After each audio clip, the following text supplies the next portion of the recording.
దేవునికి మహిమ కలుగుగాక. హల్లెలూయా హల్లెలూయా. ఈ ఉదయకాల సమయంలో కొన్ని నిమిషాలు దేవుని యొక్క వాక్యంలో నుంచి కొన్ని నిమిషాలు మనం ధ్యానం చేద్దాం. కొరింథీయులకు రాసినటువంటి మొదటి పత్రిక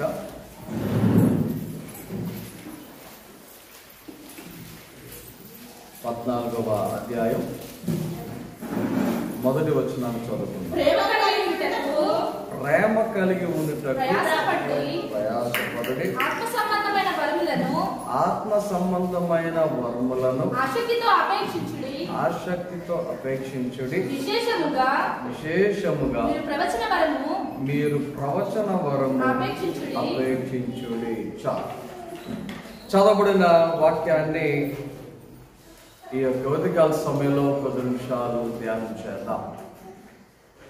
పౌలు గారు కొరింథీలో ఉన్నటువంటి సంఘానికి తెలియచేస్తున్నటువంటి మాటను మనము చదివాం. అది ఆయన కొరింథీలో ఉన్నటువంటి వారికి చెప్పారు కదా అని మనం అనుకోవచ్చు. కానీ ఈ మాట ఎందుకు చెప్పారు అని మనము కొద్దిగా పరిశీలన చేస్తే ఈ యొక్క మాట చెప్పడానికి ఒక చాలా ప్రత్యేకమైనటువంటి కారణం ఉన్నది. ఆ యొక్క కారణం ఏంటి అంటే 3వ వచనంకి వచ్చేసరికి క్షేమాభివృద్ధియు హెచ్చరికయు ఆదరణయు కలుగునట్లు ప్రవచించువాడు ప్రవచనముతో మాట్లాడుచున్నాడు, మనుషులతో మాట్లాడుచున్నాడు. భాషతో మాట్లాడేవాడు తనకే క్షేమాభివృద్ధి కలుగు చేసుకొనును గాని ప్రవచించువాడు సంగమునకు క్షేమాభివృద్ధి కలుగ చేయును. దేనికి క్షేమాభివృద్ధి అంట? సంగమునకు క్షేమాభివృద్ధి కలుగ చేయును. సో సంఘముగా మనం ఎలా ఉండాలి, సంఘం ఏమవుతూ ఉండాలి, సంఘం ఎలా ఉండాలి అని ఆలోచన చేస్తే మరి ఏదో సామెత చూడండి, ఎక్కడ వేసిన గొంగలు అక్కడే అన్నట్టుగా కాకుండా సంఘము అంటే నిత్యము ఎప్పటికప్పుడు ఏ రోజుకి ఆ రోజు ఏం జరుగుతూ ఉండాలంట? క్షేమాభివృద్ధి అనేది సంఘములో కనబడాలి. సంఘములో క్షేమాభివృద్ధి అనేది కనబడాలి. మరి మన యొక్క జీవితంలో అట్టి రీతిగా సంఘముగా ఎలాంటి క్షేమాభివృద్ధిని మనము చూస్తూ ఉన్నాం? ఆలోచన చేయండి.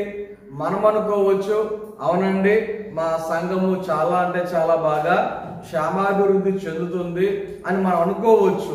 దేనిని బట్టి?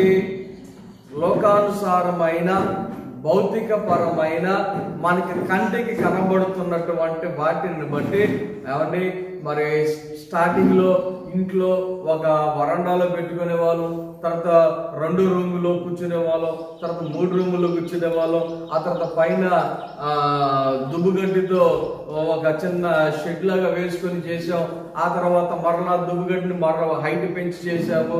ఆ తర్వాత రేకుల షెడ్ వేసాము, తర్వాత కింద మందిరం కట్టాము, ఈ మందిరం తర్వాత టైల్స్ వేసాము, లేకపోతే అది సరిపోవడం పైన ఇంకో పెద్ద మందిరం కట్టాము. ఇలాగ మనం చెప్పుకుంటూ వెళ్ళిపోతే ఇది క్షేమాభివృద్ధి అని అంటారా అంటే ఓకే, ఒకవేళ అభివృద్ధి చెందడంలో కాదనలు ఇది ఒక రకమైనటువంటి క్షేమాభివృద్ధి అని నేను చెప్పిన, పౌలు గారు చెప్తున్నటువంటి క్షేమాభివృద్ధి ఏంటి? పౌలు గారు ఆయన మరి కోరుకుంటున్నటువంటి క్షేమాభివృద్ధి ఏంటి? సంఘము క్షేమాభివృద్ధి చెందడం అంటే వాక్యము యొక్క ఉద్దేశం ఏంటి? దేవుని యొక్క ఉద్దేశం ఏంటి? ఇది మనం ఆలోచన చేసి దేవుడు మనల్ని ఎందుకైతే ఈ లోకానికి పంపించాడో, దేవుడు ఎందుకైతే మనల్ని ఈ లోకములో జీవింపు చేస్తూ ఉన్నాడో దానికి తగ్గట్టుగా మనమందరము ఈ లోకములో జీవించవలసిన వారమై ఉన్నాం. ఆలోచన చేయండి. మనం మన సొంతంగా మన ఇష్టానుసారంగా మనకు నచ్చినట్టుగా ఉంటాను అంటే కాదు. అది క్రైస్తవుని యొక్క లక్షణం కాదు, విశ్వాసి యొక్క లక్షణం కాదు. కారణం ఏంటంటే మనము ఈ లోకంలో జీవించుతున్నప్పుడు శరీరానుసారముగా కాక ఆత్మానుసారముగా జీవించాలి. పోయిన వారము కూడా దేవుని యొక్క వాక్యం ద్వారా ఈ మాటలే నేను మీకు తెలియచేయడం జరిగింది. కాబట్టి మరి ఈ రోజు దేవుని యొక్క వాక్యాన్ని వింటున్నటువంటి మనం వాక్యం తెలియజేస్తా ఉంది, ప్రేమ కలిగి ఉండుటకు ప్రయాసపడుడి. ఏంటంట? ప్రేమ కలిగి ఉండుటకు ప్రయాసపడుడి. ఇప్పుడు జనరల్ గా కష్టపడాలి, కష్టపడి చదవాలి, కష్టపడి సంపాదించాలి, కష్టపడి ఇల్లు కట్టాలి, ఇలాంటి మాటలు మనం వింటూ ఉంటాం సహజంగా. కానీ వాక్యము ఇక్కడ మనకి చెప్తున్నటువంటి మాటను కనుక చూస్తే ప్రేమ కలిగి ఉండటానికి ఏం చేయమంటుంది? ప్రయాసపడుడి. అంటే ఎందుకని ఈ మాట ఇలా చెప్పవలసి వచ్చింది? ఎందుకని పౌలు గారు ఈ మాట చెప్తున్నారు ప్రయాసపడండి ప్రేమ కొరకు అని? అంటే చాలా మంది వారి జీవితంలో ప్రేమను కలిగి ఉండలేనటువంటి స్థితిలో ఉంటున్న వారు ఎక్కువ మంది. ప్రేమ కలిగి జీవించలేనటువంటి పరిస్థితి అనేక మందిలో కనబడుతూ ఉంది. ఏమండి ప్రేమ లేదంటారా? ఏమండి మాకు ప్రేమ లేదంటారా అని అనుకోవచ్చు. ఒకవేళ ప్రేమ ఉంటే ఉండొచ్చు. ఎవరి మీద? తన భార్య మీద, తన భర్త మీద, తన పిల్లల మీద, తన తల్లిదండ్రుల మీద, అంతే. అంతకు మించి ఇంకొక వ్యక్తి దగ్గరికి వెళ్ళేసరికి ఆ ప్రేమ ఏమైపోతుందో తెలుసా? లెవెల్ తగ్గిపోతుంది అన్నమాట. ఇంట్లో వాళ్ళని ప్రేమించినంతగా పొరుగు వారిని ప్రేమించలేని పరిస్థితి, మన వారిని ప్రేమించినంతగా ఇతరులను ప్రేమించలేని పరిస్థితి. ఆలోచన చేయండి ఒకసారి. మనము అనేసరికి ఒకలాంటి ప్రేమ, ఇతరులు అంటే ఇంకొక ప్రేమ, మన ఇంటి వారు అంటే ఒక ప్రేమ, ఇంకొక ఇంటి వారు అంటే ఇంకొక ప్రేమ, మన ఇంటి వారు అంటే ఒక ప్రేమ, మన ఇంటి పేరు కాదంటే ఇంకొక ప్రేమ, మన సంఘం అంటే ఒక ప్రేమ, వేరే సంఘం అంటే ఇంకో ప్రేమ, మన ఊరు అంటే ఒక ప్రేమ, మన ఊరు కాదు అంటే ఇంకో ప్రేమ. వ్యత్యాసం అనేది మనుషులలో సహజంగా వచ్చేస్తా ఉంది. మీరు గమనించుకోండి, మన యొక్క ప్రేమ మనలో ఎలా ఉన్నది అని ఒకసారి మనం పరిశీలన చేసుకోవచ్చు. కారణం ఏంటంటే దేవుని యొక్క వాక్యములో పౌలు గారు ప్రయాసపడుతూ ప్రయాసపడమని చెప్తూ ఉన్నారు. ఎందుకంటే ప్రేమ కలిగి ఉండటానికి. ఆ మాట చెప్పడానికి ప్రాముఖ్యమైనటువంటి ఉద్దేశం, కారణం ఏంటి అంటే యేసయ్య ఈ లోకంలో ఉన్నప్పుడు ఒక వ్యక్తి యేసయ్య దగ్గరికి వచ్చి ప్రధానమైనటువంటి ఆజ్ఞ ఏది అని అంటే యేసయ్య చెప్పినటువంటి జవాబు ప్రేమ గురించే. ఆయన ప్రేమ గురించే మాట్లాడారు. ఒకటి దేవుని ప్రేమించమన్నారు, రెండు పొరుగు వారిని ప్రేమించమన్నారు. ఆలోచన చేయండి. నిన్ను నీవే ప్రేమించుకున్నారా? నీ ఇంటి వారినే ప్రేమించుకున్నారా? నీ ఊరి వారిని ప్రేమించన్నారా? లేకపోతే నీ కులం వారిని ప్రేమించన్నారా? నీ మతం వారినే ప్రేమించన్నారా? ఆలోచన చేయండి. నీ పొరుగు వారిని ప్రేమించు. ఎవరు ప్రేమించాలంట? పొరుగు వారిని ప్రేమించు. సో ఈ యొక్క ఉదయకాల సమయంలో మన యొక్క ఆత్మీయ జీవితంలో కొన్ని ఆలోచన చేద్దాం, కొన్ని విషయాలను ఆలోచన చేద్దాం. ఏంటి ఆ విషయాలు అంటే మన ప్రేమ ఎంత వరకు ఉన్నది, ఎంతవరకు మనము ప్రేమించే వారిగా ఉంటూ ఉన్నాం, ఎంతవరకు మనము ప్రేమను కనపరిచే వారిగా ఉండగలుగుతూ ఉన్నాం అని ఒకసారి ఆలోచన చేద్దాం. ఇక్కడ ఈ యొక్క వచనంలో ప్రయాసపడుడి అనే దగ్గర ఫుట్ నోట్ లో ఒక అర్థం ఇచ్చారు. ఏంటంట? ప్రేమను వెంటాడుడి. ప్రేమను ఏం చేయాలంట? వెంటాడుడి. వెంటాడడం అంటే దొరికే వరకు దాని వెనకాల వెళ్ళటం అన్నమాట. వెంటాడటం అంటే అర్థం ఏంటి? ఏదో 2 అడుగులు సాగిపోవటం కాదు, లేకపోతే ఒక పూటనట్టు సాగిపోవటం కాదు. దొరికే వరకు ఏం చేయాలి? వెంటాడు. అలాగున ప్రేమను ఏం చేయాలంట? మనము వెంటాడే వారిగా ఉండాలి. ప్రేమను పొందటానికి మాత్రమే కాదు, ప్రేమను ఇవ్వటానికి, పంచటానికి, మనము ప్రేమించటానికి వెంటాడేవారిగా, ప్రయాసపడేవారిగా ఉండాలి. ఏమండి, ఈ యొక్క మాట చెప్తున్నానని ఎవరు ఏమనుకోవద్దు. ప్రేమించండి అంటే ఈ లోకానుసారమైన ప్రేమ గురించి నేను మాట్లాడుతున్నా. దేని గురించి? లోకానుసారమైనటువంటి ప్రేమ గురించి నేను మాట్లాడుతున్నా. దేవుని యొక్క ప్రేమ గురించి, ఆత్మ సంబంధమైన ప్రేమ గురించి నేను మాట్లాడుతూ ఉన్నా. కాబట్టి ఈ యొక్క ఉదయకాల సమయంలో ఈ యొక్క విషయాలు కనుక ఆలోచన చేస్తే, ఒకటి ప్రేమ కలిగి ఉండుటకు ప్రయాసపడుడి. తర్వాత ఆత్మ సంబంధమైన వరములను ఆసక్తితో అపేక్షించుడి. ఏం చేయాలంట? ఆత్మ సంబంధమైన వరములను ఆసక్తితో అపేక్షించుడి. అపేక్షించడం అంటే మాట్లాడతారు కదా, కావాలి అని అనుకోవడం. ఏంటది? కావాలి అని అనుకోవడం. ఇప్పుడు డబ్బు ఎంతమంది కావాలి అంటే మన మనసులో ప్రతి ఒక్కరికి ఒక ఆలోచన వస్తుంది. ఏంటది? నాకు కావాలి. బంగారం అంతా కావాలి. ఎంతమందికి కావాలి అంటే అందరికీ వచ్చే ఆలోచన ఏంటి? నాకు కావాలి. సింపుల్ అన్నమాట. చికెన్ బిర్యానీ ఎంతమందికి కావాలి అంటే మనసులో అందరికీ నాకు కావాలి. కాకరకాయ ఎంతమంది కావాలి అంటే అదే మనసులో కోరికలు రావు. కావాలనేటువంటి ఆలోచన అందరికి రాదు. కారణం ఏంటి? అది చాలా మందికి ఇష్టపడదు, చేదుగా ఉంటుంది అనేటువంటి ఉద్దేశంతో దానిని తినడానికి అంతగా ఇష్టపడరు కదా. కాబట్టి ఈ యొక్క సమయంలో దేవుని యొక్క వాక్యములో కొన్ని విషయాలు కనుక ఆలోచన చేస్తే, వాక్యం చెబుతున్నటువంటి విషయాలు ప్రేమ కలిగి ఉండటకు ప్రయాసపడుడి, ఆత్మ సంబంధమైన వరములను ఆసక్తితో అపేక్షించుడి. సో ఈ యొక్క ఉదయకాల సమయంలో దేవుని యొక్క వాక్యము మనకు చెప్తున్నటువంటి కొన్ని విషయాలు, ఒకటి ప్రేమ కలిగి ఉండడానికి మనం ప్రయాసపడుతున్నామా లేదా, అసలు ప్రేమించేవారుగా ఉంటున్నామా లేదా, దేవుని యొక్క ఆజ్ఞను గైకొనేవారుగా ఉంటున్నామా లేదా, ఒకసారి మన యొక్క జీవితాలను పరిశీలన చేసుకుని, రెండోదిగా ఏం ఆలోచన చేయాలి అంటే ఆత్మ సంబంధమైన వరములను ఆసక్తితో అపేక్షించుడి. రైట్.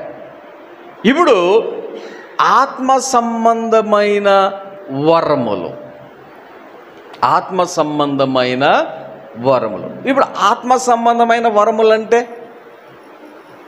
ఆత్మ సంబంధమైన వరములంటే వాక్యములో కొన్ని ఉన్నాయి. వాక్యములో కొన్ని ఉన్నాయి. ఆత్మ సంబంధమైన వరములు వేరు, ఆత్మ సంబంధమైన ఫలములు వేరు. బాగా గుర్తుపెట్టుకోండి. వరాలు వేరే, ఫలం అనేది వేరే. ఫలము, ఆత్మ వరములు అనేవి రెండు డిఫరెంట్. అది కలిగి ఉండాలి, ఇది కలిగి ఉండాలి. గలతీయులకు రాసిన పత్రిక 5వ అధ్యాయంలో మనకు కనబడతాయి. ఏంటి? ఆత్మ ఫలము అనేది గలతీయులకు రాసిన పత్రికలో మనకు కనబడతాయి. కానీ ఇక్కడ ఈ యొక్క వచనములో మనం చదివిన మాటలో ఫలములు అని చెప్పేసి అన్నదా, వరములు అని చెప్పేసి అన్నదా? వరములు. ఆత్మ సంబంధమైన వరములను ఆసక్తితో అపేక్షించుడి. ఓకే. సంఘము క్షేమాభివృద్ధి చెందాలి అంటే ఏంటి?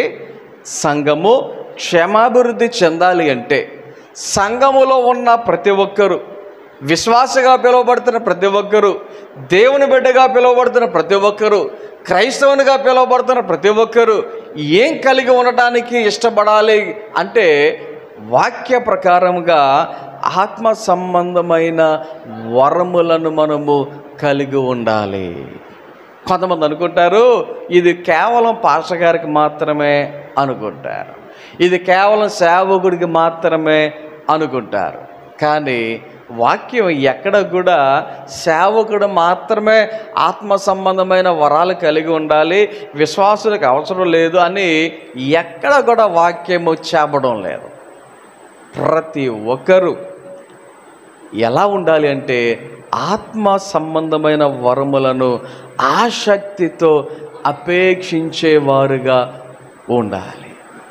ప్రతి ఒక్కరూ ఆత్మ సంబంధమైన వరములను అపేక్షించేవారుగా, కావాలి నాకు కావాలి అని కోరుకునేవారుగా ఉండాలి అని దేవుని యొక్క వాక్యము తెలియచేస్తుంది. ఎందుకు అంటే సింపుల్ లాజిక్ ఒకటి చెప్తాను మీకు. Simple logic. ఇప్పుడు తండ్రి తనకు సంబంధించినటువంటి ఆస్తి కావచ్చు, తనకు సంబంధించినటువంటి విలువైనటువంటి వస్తువులు కావచ్చు,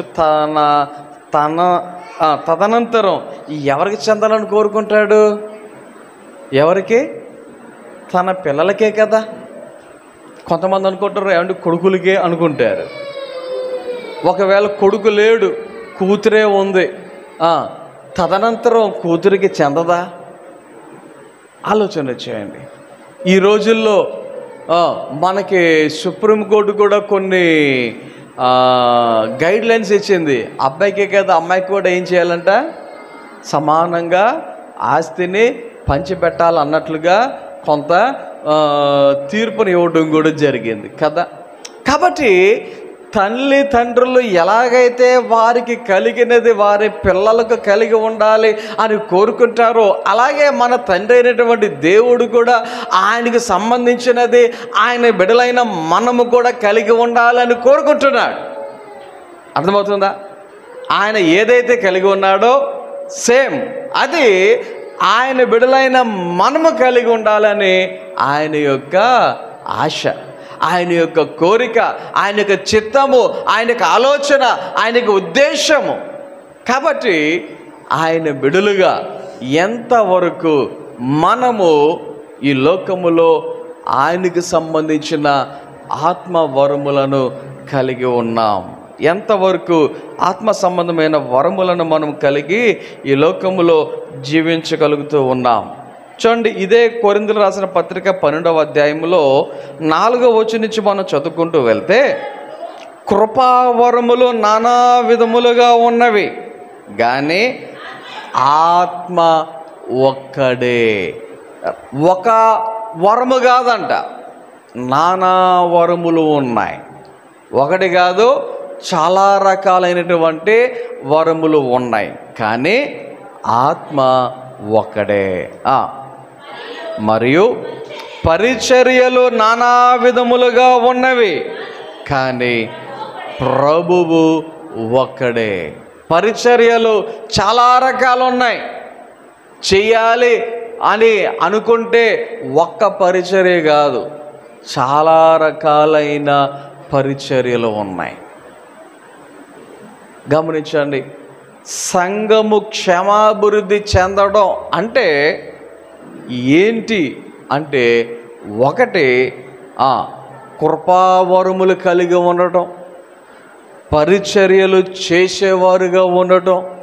ఆలోచన చేయండి, సంఘముగా ఎంతమంది ఈ రకంగా నానా రకాలైన వరములు కలిగి ఉండడానికి ఇష్టపడుచున్నారు, కావాలని ఎంతమంది కోరుకుంటూ ఉన్నారు? ఆలోచన చేయండి. దేవుడు అదే అడుగుతున్నాడు, దేవుడు అదే చెప్తూ ఉన్నాడు. ప్రతి ఒక్కరూ ఆత్మ సంబంధమైన వరములను కలిగి ఉండుటకు అపేక్షించాలి అని. అలాగే పరిచర్యలు నానా విధములు ఉన్నాయి. ఎవరు ఎటువంటి పరిచర్య చేసేవారుగా ఉన్నారు. తర్వాత మూడవదిగా, నానా విధములైన కార్యములు కలవు కానీ అందరిలోనూ అన్నిటిని జరిగించు దేవుడు ఒక్కడే. చాలా కార్యాలు కలవు కానీ అందరిలో అన్నింటినీ జరిగించు దేవుడు ఒకడే.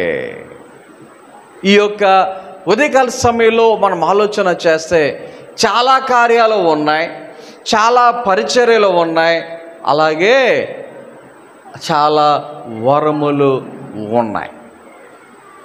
ఇవన్నీ ఉన్నా ప్రభువు ఒక్కడే, దేవుడు ఒక్కడే, ఆ తర్వాత ఆత్మ కూడా ఒక్కడే. ఇక్కడ తండ్రి, కుమార, పరిశుద్ధాత్మకు సాదృశ్యంగా ఆత్మ ఒక్కడే, ప్రభువు ఒక్కడే, దేవుడు ఒక్కడే అనేటువంటి విషయాన్ని మనం ఇక్కడ చదువుతూ ఉన్నాం. కానీ కృపావరములు నానా విధాలుగా ఉన్నాయి, పరిచర్యలు నానా విధములుగా ఉన్నాయి, అలాగే కార్యములు కూడా నానా విధములుగా ఉన్నాయి. అంటే చాలా కార్యాలు ఉన్నాయి, చాలా పరిచర్యలు ఉన్నాయి, చాలా వరములు ఉన్నాయి. ఇవన్నీ అపేక్షించే వారముగా, చేయాలనేటువంటి ఆసక్తి కలిగిన వారముగా, కలిగి ఉండాలి, పొందుకొని ఉండాలి అనేటువంటి కోరిక కలిగిన వారముగా ఉండాలి అని దేవుని యొక్క వాక్యము మనకి సెలవిచ్చుచున్నది.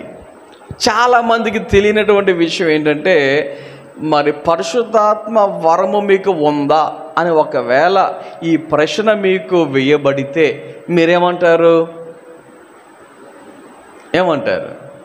ఏమండి నాకు పరిశుద్ధాత్మ వరం ఉందా లేదా, వరం ఉందా లేదా, ఏమండి వరం ఉందా లేదా అని మీలో గింజుకొని తలల్లో పట్టుకొని చించేసుకొని ఉందా లేదా, ఏమన్నా నాకు అర్థం కావట్లేదు అంటారేమో. మరికొంతమందికి ఏంటంటే పరిశుద్ధాత్మ వరములు అంటే కేవలం భాషలో మాట్లాడితేనే ఇది పరిశుద్ధాత్మ వరము అని అనుకుంటారు కొంతమంది. ఏంటంట, కేవలం భాష మాట్లాడితేనే పరిశుద్ధాత్మ వరం ఉన్నది అని అనుకుంటారు కొంతమంది. కానీ వాక్యాలు ఏం చెప్తున్నాయి అంటే, చూడండి, ఇదే 12వ అధ్యాయంలో మనకి కిందకి చదువుకుంటూ వెళ్తే 8వ వచనం నుండి, ఎలయనగా ఒకనికి ఆత్మ మూలముగా బుద్ధి వాక్యమును, మరి ఒకనికి ఆ ఆత్మను అనుసరించిన జ్ఞానవాక్యమును, మరి ఒకనికి ఆత్మ వలననే విశ్వాసమును, మరి ఒకనికి ఆ ఒక్క ఆత్మ వలననే స్వస్థపరచు వరమును, అద్భుతములు చేయు శక్తియు, మరి ఒకనికి ప్రవచన వరమును, మరి ఒకనికి ఆత్మల వివేచనయు, మరి ఒకనికి నానావిధ భాషలను, మరి ఒకనికి భాషలు అర్థము చెప్పు శక్తియు అనుగ్రహింపబడి ఉన్నవి. ఇక్కడ ఈ యొక్క వచనాలను కనుక మనం చదివితే 9 వరములను కనబడుతూ ఉన్నాయి. ఇక్కడ మనకి ఎన్ని వరాలు ఉన్నాయి? 9 వరములు మనకి ఇక్కడ కనబడుతూ ఉన్నాయి. ఇవన్నీ ఆత్మ సంబంధమైనటువంటి వరములు. ఇవన్నీ ఏంటి చెప్పండి? ఆత్మ సంబంధమైనటువంటి వరములు. ఇప్పుడు కొంతమంది ఏమంటే నేను 9 కావాలి అని అనుకోవచ్చు, అన్నీ నాకు కావాలి అని అనుకోవచ్చు.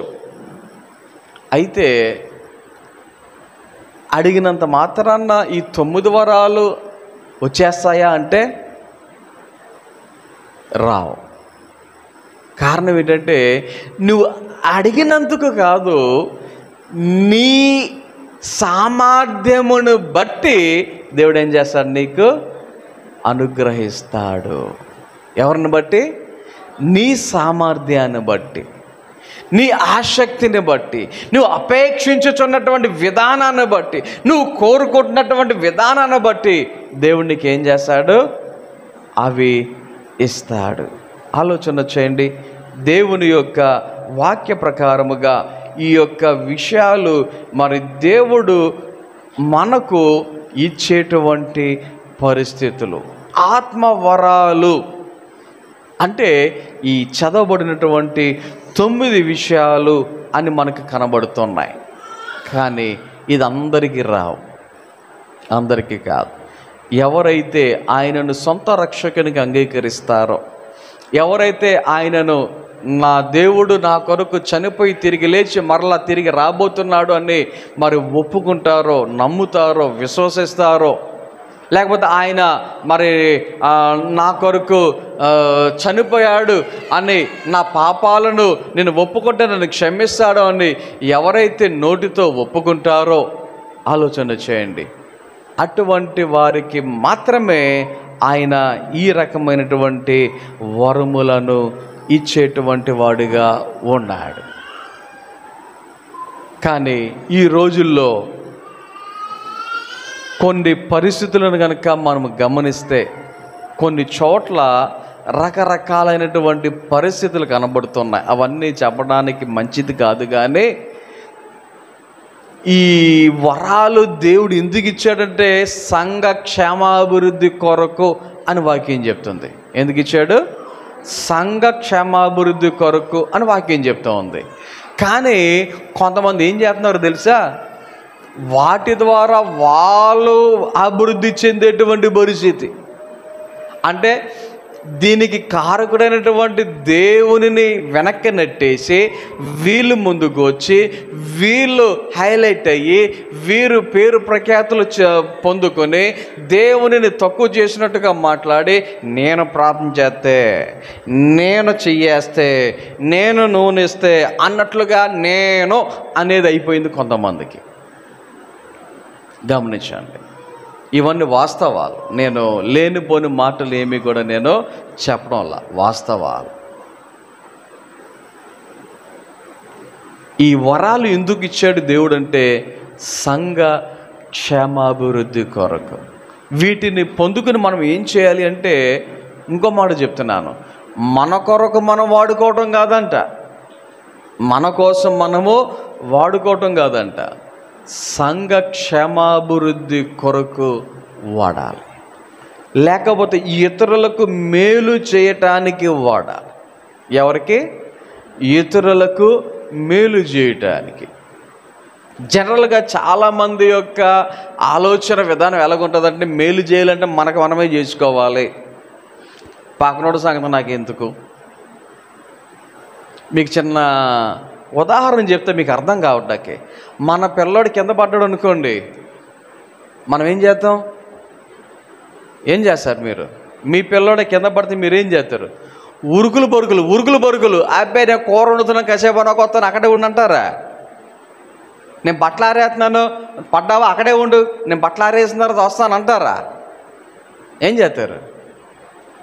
పరుగున వెళ్ళి మీ పిల్లోడిని ఎత్తుకోరా, ఎత్తుకుని దెబ్బ ఎక్కడ తగిలిందో చూడరా, ఎంత తగిలిందో చూడరా, అది తుడిసేయరా, కడగరా. అంటే దెబ్బను తీవ్రతను బట్టి మనము మందు రాయాల్సి వస్తే మందు రాయమా, ఇంజెక్షన్ చేయించాల్సి వస్తే ఇంజెక్షన్ చేయించమా, హాస్పిటల్ తీసుకెళ్లాల్సి వస్తే హాస్పిటల్ తీసుకెళ్ళమా? ఒకవేళ మన పిల్లోడు కాదు, పక్కింటి పిల్లోడు పడిపోయాడు అనుకోండి, అప్పుడేం చేస్తారు? వెళ్దాంలే, చూద్దాంలే, వాళ్ళ అమ్మ ఉంటుందిలే, వాళ్ళ నాన్న ఉంటాడులే, వాళ్ళ ఇంట్లో వాళ్ళు ఉంటారులే, అవసరమైతే తీరిగ్గా మన పనులన్నీ ముగించుకొని అప్పుడు ఏ పడిపోయాడు ఎలా ఉంది అని అప్పుడు వెళ్తారు కొంతమంది తీరిగ్గా తాయితీగా. అవునా? గమనించండి, మేలు చేసే విషయంలో మనం ఎలా ఉండాలో తెలుసా? మన కోసం కాకుండా ఇతరుల కోసం మేలు చేయటకు ముందు తాపత్రయపడాలి. కొరింథీయులకు రాసిన మొదటి పత్రికలోనే 10వ అధ్యాయము 24వ వచనంలో మనం చదివితే అక్కడ వాక్యం ఏం చెప్తుందో తెలుసా? ఎవడును తన కొరకే కాదు ఎదుటవాని కొరకు మేలు చేయ చూచుకొనవలెను. చూడండి ఒకసారి, ఏం చేయటానికి?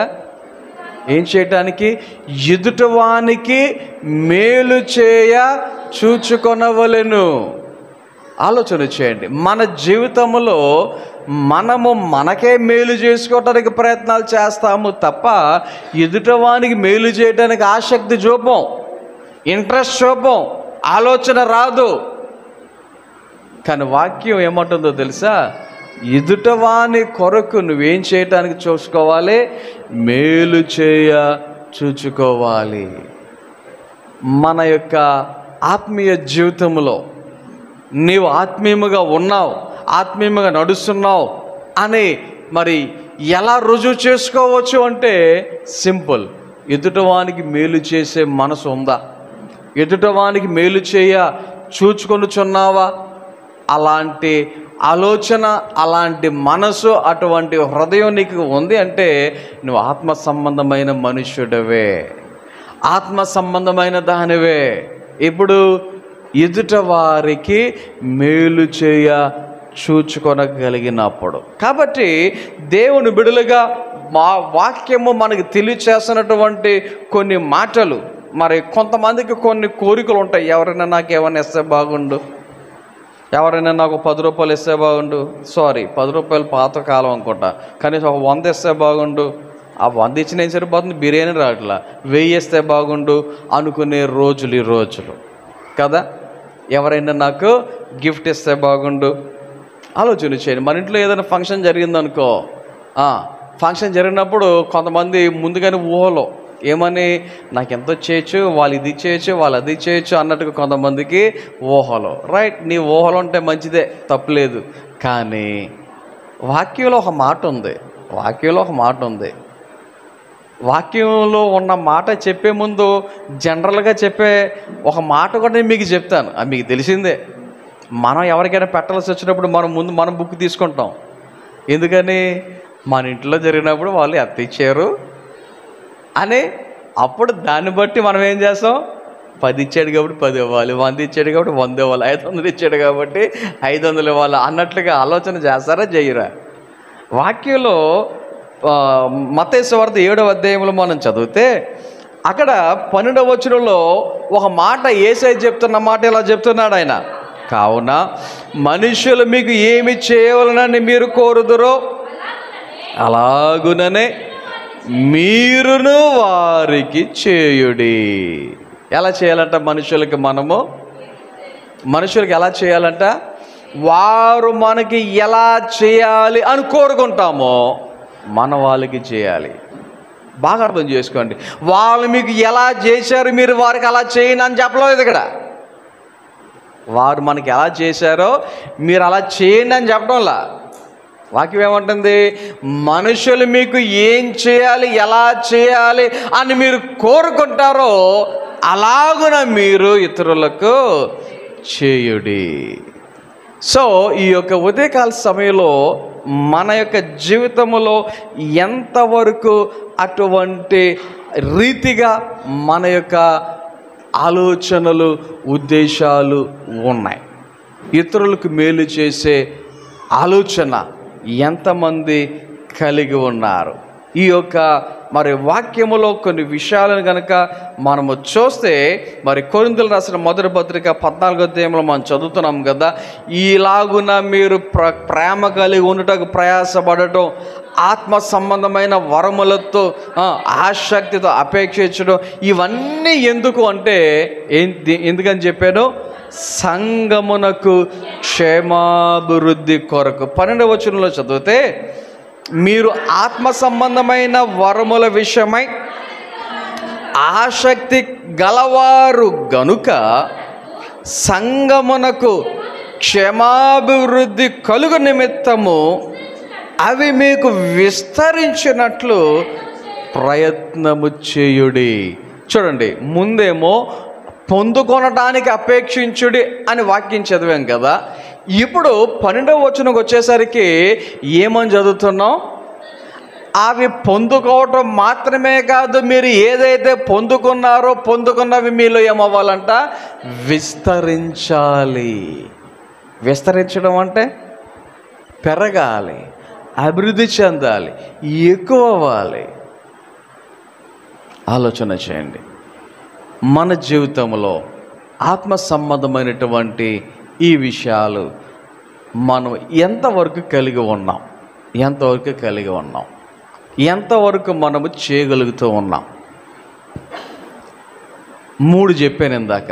1, నానా రకాలైన వరములు, నానా విధాలైన పరిచర్యలు, నానా విధములైన కార్యములు.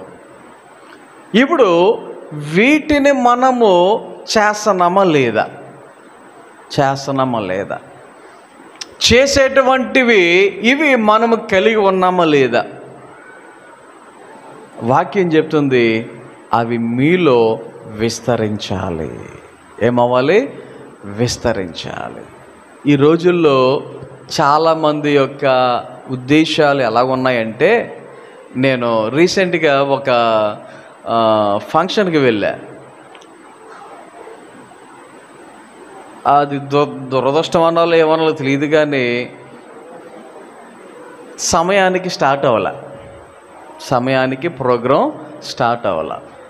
జనరల్గా 10 గంటలకు అంటారు కదా, కొన్ని 10:30కి స్టార్ట్ అవుతాయి, కొన్ని 11 గంటలకు స్టార్ట్ అవుతాయి.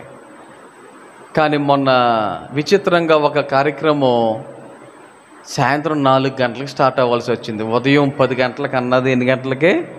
4 గంటలకి స్టార్ట్ అవ్వాల్సి వచ్చింది. అక్కడ నేనే ఉన్నా. మరి నా కార్యక్రమాలు ఎలా ఉంటాయో చాలామందికి, మీ అందరికీ తెలుసు, మీరు అర్థం చేసుకుంటారు నన్ను. సో 12కో 12:30కో కార్యక్రమం స్టార్ట్ చేశా. ఎంగేజ్మెంట్ కార్యక్రమం, అది ఎంగేజ్మెంట్ కార్యక్రమం. ఎంగేజ్మెంట్ కార్యక్రమం అంటే ఎవరు ఉండాలి? పెళ్ళికొడుకు పెళ్ళికూతురు ఇద్దరు ఉండాలి కదా. పెళ్ళికొడుకు లేడు అక్కడ, పెళ్ళికొడుకు లేడు. వస్తున్నాడు అన్నారు, ఆన్ ద వే అన్నారు. ఆన్ ద వే కదా అని చెప్పేసి మేము 10 గంటలు రమ్మన్నాం, 11 గంటల వరకు వెయిట్ చేసాం, 11:30 అయింది వెయిట్ చేసాం, 12 అయింది వెయిట్ చేసాం, 12:30 అయిపోయింది వెయిట్ చేసాం, రాట్లా. సరే, ఇంక నేనే అమ్మాయిని స్టేజ్ మీద కూర్చోబెట్టా. ప్రార్థన అయిపోయింది, బైబిల్ చదవడం అయిపోయింది, ఒక ప్రత్యేకమైన పాట అయిపోయింది, వాక్యం అయిపోయింది. అంటే ఈ లోపల వస్తాడులే అని అనుకుని నేను ఇవన్నీ చేయించేసిన. అయినా రాలా. రైట్, కరెక్ట్గా 1:30 ఎంత అయింది, అయినా రాలా. ఎంత టైం పడుతుందని అడిగా. ఇంకా అరగంట అన్నారు. చెప్పడమే అరగంట అంటే ఇంకెంత టైం అవుద్దు అని చెప్పి అక్కడితో ముగింపు ప్రార్థన చేసి ముందు భోజనం చేసేయండి, భోజనం అయిన తర్వాత సెకండ్ సెషన్ ఉంటుంది అన్నాను. అందరికీ షాక్. ఎంగేజ్మెంట్లో సెకండ్ సెషన్ ఏంట్రా బాబు అని. గమనించండి, టైంకి ఈ రోజుల్లో షుగరు బీపీ పేషెంట్లు ఎక్కువైపోయారు కదా.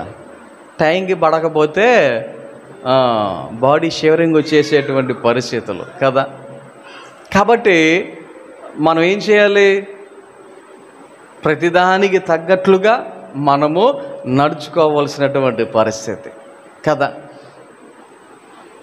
మరి మన యొక్క పరిచర్యలు కావచ్చు, నానా రకాలైన కార్యాలు కావచ్చు, లేకపోతే నానా రకాలైన వరములు కావచ్చు, ఇవన్నీ కూడా మనము ఎంతవరకు చేయగలుగుతూ ఉన్నాం.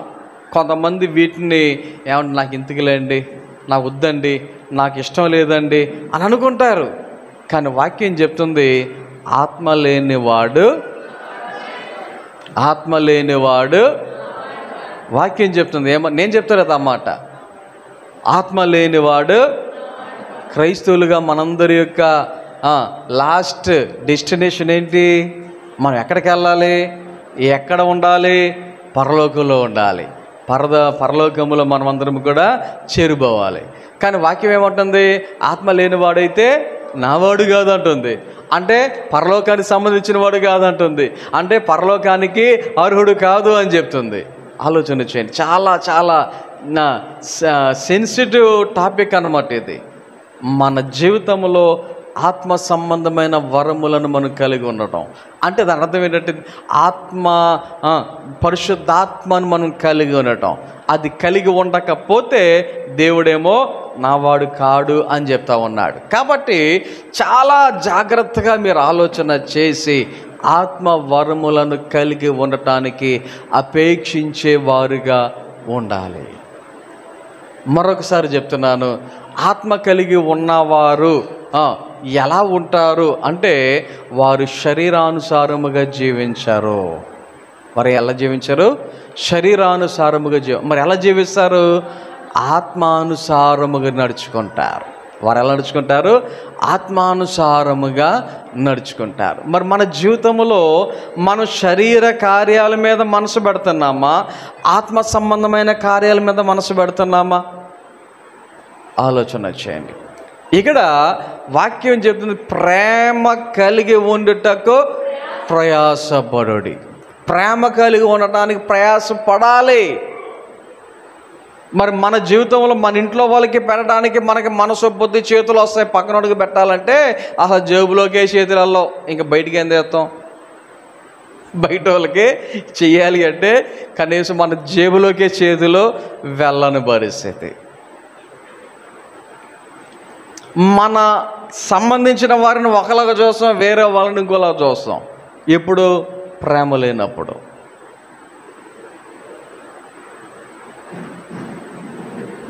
మీరేమనుకున్నారంటే లోకంలో ఉన్నటువంటి ఒక విషయం చెప్తాను, అది నేను ప్రత్యేకంగా చెప్పనవసరం లేదు కానీ మీకు చెప్తాను.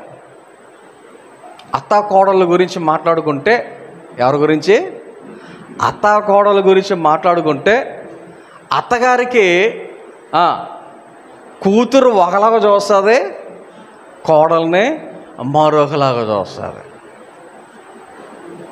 ఇది నేను చెప్పేది కొత్తగా చెప్పేది ఏం కాదు, ఇది జనరల్గా ఎక్కడైనా సరే ఉండేటువంటి పరిస్థితి. ఆడబడుచు ఇంకోళ్ళు ఏమంటారు? తోడు కోడలు. వీళ్ళిద్దరికీ అదొక రకమైన వైరం. ఆలోచన చేయండి. పెళ్ళైన కొత్తలో ఆడబడుచుకి వాళ్ళ అన్నయ్య కావచ్చు, వాళ్ళ తమ్ముడు కావచ్చు, ఎంత కోపమో. అంటే ఇంతకుముందు మా అన్నయ్య ఎప్పుడు నాతో ఉండేవాడు, నాతో మాట్లాడు, నాతో మానేసాడు. ఎప్పుడు చూసినా అలాడితో మాడితే ఇంకెవరితో మాడతాడు? అవునా? గమనించండి. ఇలాంటివన్నీ కూడా ఎవరు చేసేది అంటే లోకానుసారముగా లేక శరీరానుసారంగా నడుచుకునేవారు. ఆత్మ సంబంధముగా నడుచుకునేటువంటి వారు ఎవరినైనా సరే ప్రేమించేవారుగా ఉంటారు, ఎవరినైనా సరే ప్రేమ కలిగి ఉండేవారుగా ఉంటారు. అలాగున కోరుకునేవారు, అలాగున ఇష్టపడేవారు, ప్రయాస అయినా సరే ప్రేమనేవారు కలిగి ఉంటారు, కోరుకొని ఉంటారు కదా. కాబట్టి ఈ యొక్క ఉదయకాల సమయంలో వింటున్నటువంటి యొక్క మాటలను బట్టి మనం ఆలోచన చేస్తే బలవంతంగా దేవుని దగ్గర నుంచి అయితే వీటిని మనం పొందుకోలేం. ఈ యొక్క ఆత్మవరాలను బలవంతంగా దేవుని దగ్గర నుంచి పొందుకోలేం. ఇంకో మాట చెప్తున్నాను, బలవంతంగా దేవుడు కూడా నీకు ఇవ్వడం. బలవంతంగా దేవుడి నుంచి పొందుకోలేం, అలాగే బలవంతంగా కూడా దేవుడు నీకు ఇవ్వడం. మనకు తెలిసిన సామెత, అడగంది అమ్మైనా ఏం చేయదు? ఆలోచన చేయండి. ఒకసారి ఒక తల్లిని అడిగాను, ఏమ్మా నీ కొడుకు ఎప్పుడు బట్టలు ఇవేంటి, ఆడ అలా తిరుగుతున్నాడు బట్టలు లేకుండా అంటే, వేసుకున్నా ఉంచుకోడండి, ఆడేస్తే వేయించుకోడంట, అందుకని అలా వదిలేస్తుందంట. పిల్లోడికి ఏం తెలుసు? నాకు బట్టలే. ఆ బుడ్డగాడు 1-2 సంవత్సరాల లోపు ఆడికి సిగ్గేం తెలుసు? కాబట్టి వాడు అడగడు. ఆడు అడుగుతలేదని తల్లి కూడా ఏదంట. ఆలోచన చేయండి. లోకంలో ఉండేటువంటి మాటలు ఇవి కదా. అలాగే మరి ఇవి కూడా ఆత్మవరాలను కూడా వాక్యం ఏం చెప్పింది? మీరు అపేక్షించుడి, అంటే కోరుకోవాలి. మనం కోరుకోకపోతే దేవుడు కూడా ఇవ్వడు. చూడండి, మనకి 11వ వచనంలో చదివితే 12వ అధ్యాయము 11వ వచనంలో చూడండి. అయినను వీటన్నిటినీ ఆ ఆత్మ ఒక్కడే తన చిత్తము చెప్పున ప్రతివానికి ప్రత్యేకముగా పంచి ఇచ్చుచు కార్యసిద్ధి కలుగజేయుచున్నాడు. ఏమంట? వీటన్నిటిని ఏవి? దానిపైన మనం చదివాము కదా, 9 వరాలు. వీటినన్నిటినీ ఆ ఆత్మ ఒక్కడే, అంటే పరిశుద్ధాత్మ ఒక్కడే తన చిత్తము చెప్పున, మన చిత్తం కాదు, మన ఇష్టం కాదు, మన కోరిక కాదు, ఆయన తన చిత్తము చెప్పున ప్రతివానికి, ఆయన అడిగితే ప్రతి ఒక్కరికి ఇచ్చేవాడు. విశ్వాసులకి యవ్వను సేవకులకే ఇస్తాను అని ఏమైనా ఉందా వాక్యంలో? ఇది పాస్టర్ గారికే, విశ్వాసులు కాదని నేను చెప్తుందా? కాదు.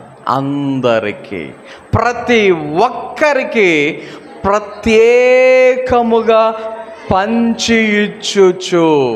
ఇక్కడ ఇంకొక విషయాన్ని మీరు గమనించాలి. పంచి ఇవ్వటం అంటే అర్థం ఏంటి?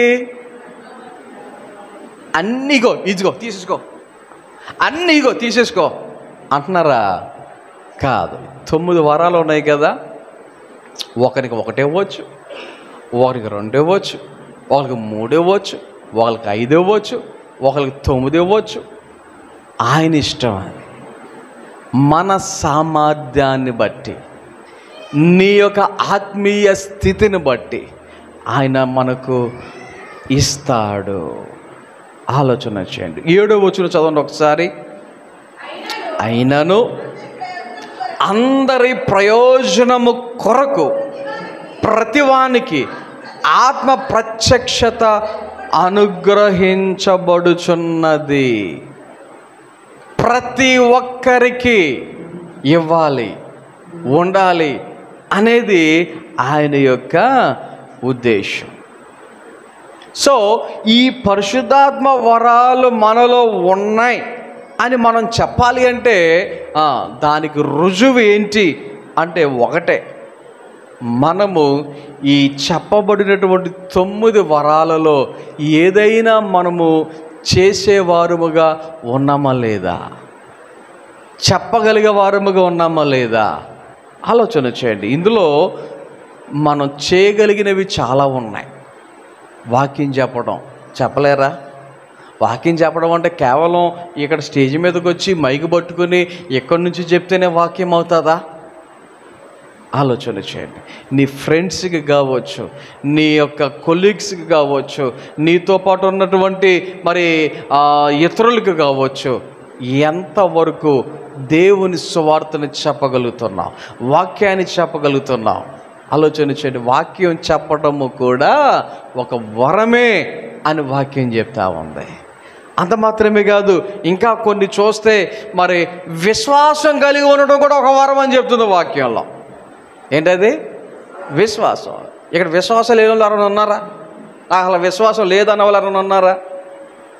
అందరూ విశ్వాసం అంటే ఏంటో తెలుసు, అందరూ నేను కలిగి ఉన్నాను అని అనుకునే వాళ్ళమే కదా.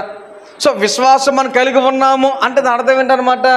ఒక వరములో, ఆ 9 వరాలలో ఒక వరాన్ని మనము కలిగి ఉన్నట్టే, అవునా? సో ఈ వరాలను మనము పొందుకోవటం మాత్రమే కాదు, అవి ఏమవ్వాలి, మనలో విస్తరించాలి అని వాక్యం చెప్తుంది. ఇంతకీ ఇవన్నీ ఎందుకు అంటే సంఘ క్షేమాభివృద్ధి కొరకు. ఎందుకు? సంఘ క్షేమాభివృద్ధి కొరకు. మనము వీటిని సంఘములో క్షేమాభివృద్ధి కలగటానికి వీటిని మనము ఉపయోగించాలి. మీరు బాధపడినట్టు ఒక మాట చెప్తా, యాక్చువల్గా లైవ్ వెళ్తుంది చెప్పకూడదు, కానీ సందర్భం వచ్చింది కాబట్టి చిన్నగా క్లుప్తంగా ఒక మాట చెప్తా. పరిచర్య చేయటానికి మనకు బోల్డన్ని అవకాశాలు ఉన్నాయి కదా. ప్రతి నెల మొదటి ఆదివారం ఒక అవకాశం ఉంది. ఏ అవకాశం అది? భోజనాలు సిద్ధపరచడం అన్నాం. భోజనాలు సిద్ధపరిచిన తర్వాత, భోజనాలు చేసిన తర్వాత ఆ వండినటువంటి పాత్రలు, ప్లేట్లు కడగటం అన్నాం. మనకు ఒక పరిచర్య చేయడానికి ఒక అవకాశం ఉంది. ఎంతమంది సద్వినియోగం చేసుకోగలుగుతారో చూడండి ఒకసారి. కొంతమంది ఉదయాన్నే రావట్లా, సర్లే ఏదో చిన్న సమస్య వచ్చో, బలహీనత వచ్చో, లేకపోతే ఇంట్లో పరిస్థితులు అనుకూలించుకో రాలేదు అనుకుందాం. పోనీ భోజనాలు అయిన తర్వాత నెక్స్ట్ చేయవలసింది చేసేటువంటి అవకాశం ఉంది. ఎంతమంది చేస్తున్నారు? నేను లేకపోతే ఏముంది, తప్పించుకున్నాను కదా అన్న ఉద్దేశంతో కొంతమంది తప్పించుకుంటున్నారు. కానీ అక్కడ పరిచర్యను తప్పించుకుంటున్నాను, దేవుని పనిని తప్పించుకుంటున్నాను అనేటువంటి ఆలోచన ఎంతమందికి ఉంది?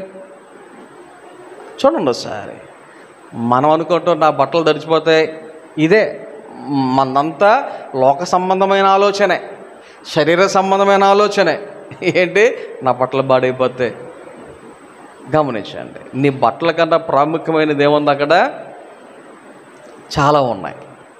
సో మన యొక్క జీవితంలో దేవుడి యొక్క వరములను పొందుకోవాలనేటువంటి ఆలోచన, ఆశ మనం కలిగి ఉండటం మాత్రమే కాదు, కలిగి ఉన్న తర్వాత వాటిని ఏం చేసుకోవాలంటే మనము విస్తరింప చేసుకోవాలి. ఇవన్నీ ఎందుకు అంటే సంఘము క్షమాభివృద్ధి పొందుట కొరకు. సంఘము క్షమాభివృద్ధి అంటే ఇప్పుడు మన వలన ఇతరులకు ఏమవ్వాలి? క్షేమము రావాలి, అభివృద్ధి రావాలి. టీములో ఒక 5 ఉన్నారు, 5 వస్తే పని చక్కగా అయిపోద్ది. అందులో 3 మానేస్తే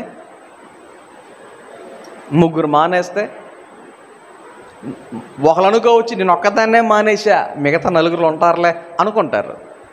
కానీ అక్కడ వాస్తవానికి చివరికి అంతమందికి కనబడటంలా. అప్పుడేమవుతుంది? నువ్వు మానేయటం వలన క్షేమము ఉంటుందా?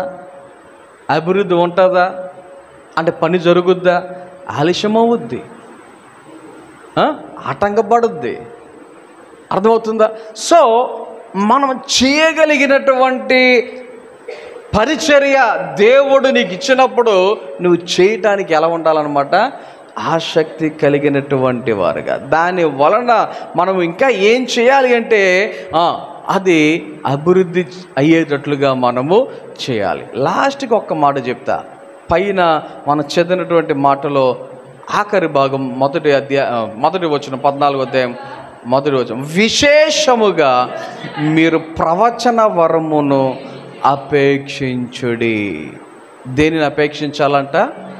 విశేషముగా, అన్నిటికంటే ముఖ్యముగా ఏం అపేక్షించాలి? ప్రవచన వరము.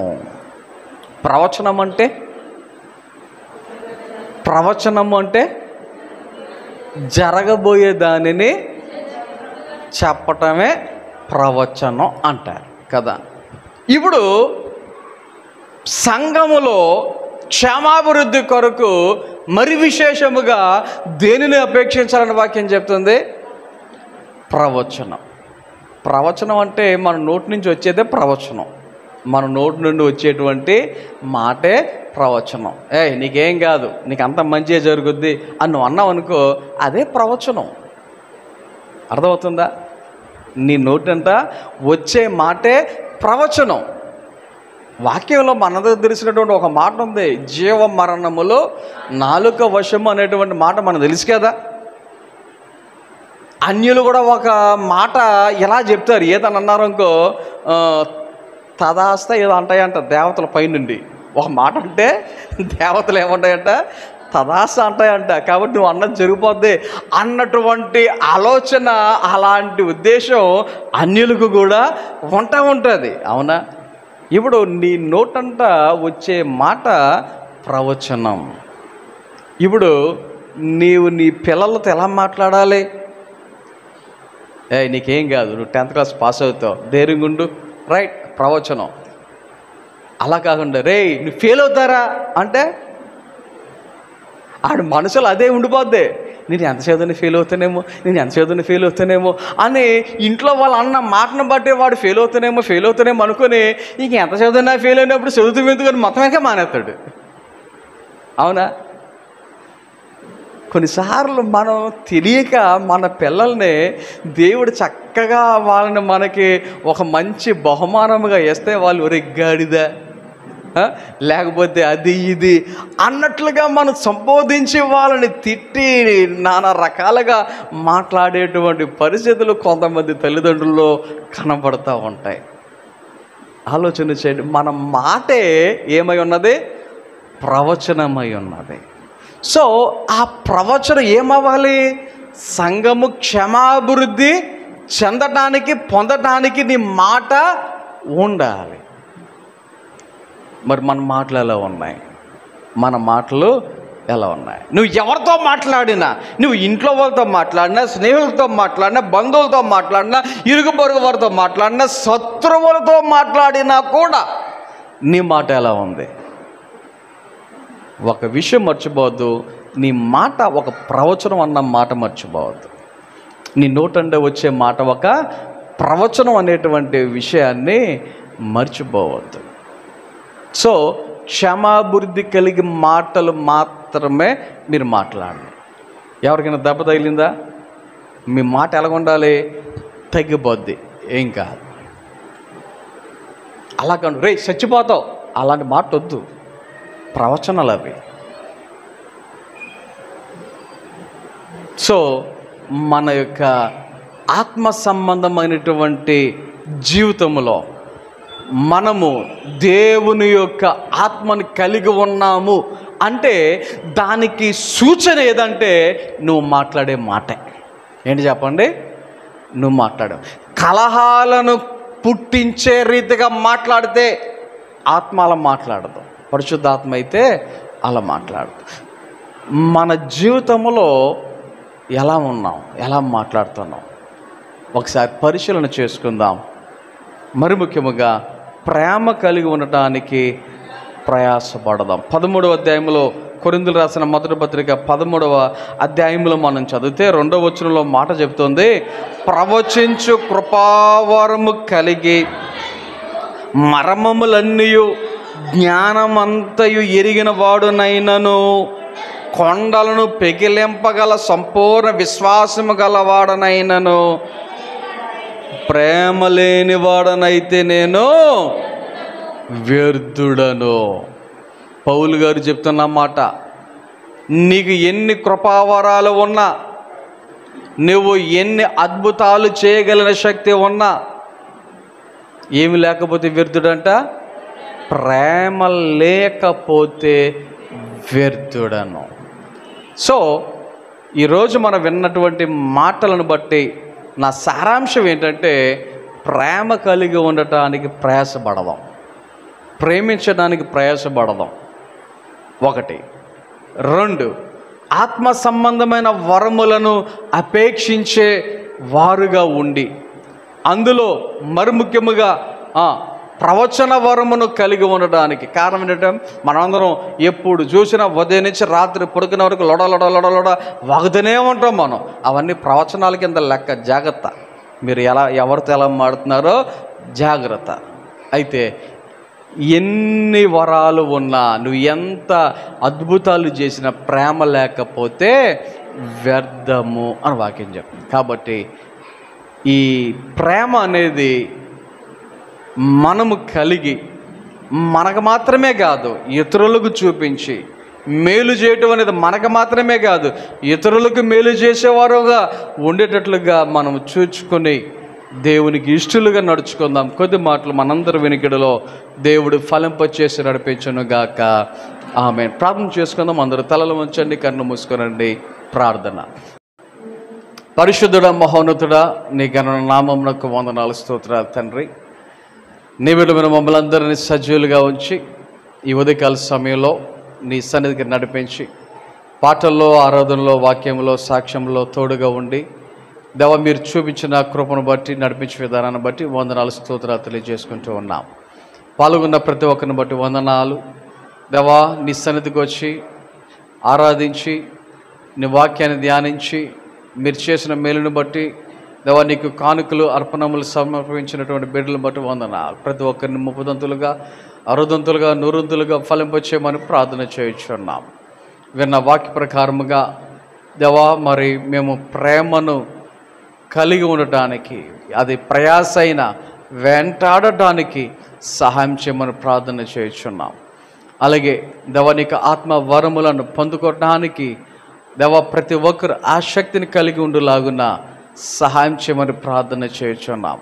అదే రీతిగా దేవా ఈ వారంలో జరగబోయే కార్యక్రమాలలో, ప్రయాణాలలో, అన్ని విషయాలలో తోడుగుండి సహాయం దయచేసి నీ మేలుతో నింపి కృప చూపించమని, ఈ వారంలో జరగనున్న సోనాలి వివాహములో సహాయం దయచేయమని, వాతావరణ విషయంలో తోడుగుండమని, అన్ని కార్యక్రమాల్లో తోడుగుండమని, అలాగే వచ్చే వారం ఆదివారం గంగరాజంకుల యొక్క ఆదరణ కూడికలో, ఏర్పాట్లలో, అలాగే 2వ తారీఖున రాజు యొక్క వివాహంలో, కార్యక్రమంలో, ఏర్పాట్లలో తోడుగా ఉండి దేవా మరి నీ యొక్క బిడులుగా మేమందరము సంతోషించి ఆనందించి నిన్ను మహిమపరచటానికి దేవా మరి కుటుంబ ఆశీర్వాద కూడికలో పాల్గొని దేవా మరి మేమందరము నిన్ను మహిమపరిచే బిడులుగా ఉండటానికి సహాయం దయచేసి దేవా నీ కృపలో మమ్మల్ని అందరూ భద్రపరిచి నడిపించమని యేసు నామమున ప్రార్థన చేయుచున్నాము తండ్రి. ఆమేన్. మన తండ్రి దేవుని ప్రేమ, కుమారుడు యేసుక్రీస్తు వారి కృప, పరిశుద్ధాత్మక నిన్ను సహవాసము, సహాయము, కాపుదల, నడిపింపు ఇప్పుడు ఎల్లప్పుడు ఆయన బిడ్డలని మనందరకు సదాకాలము తోడి నడిపించును గాక. ఆమేన్. పరలోకమందున్న మా తండ్రి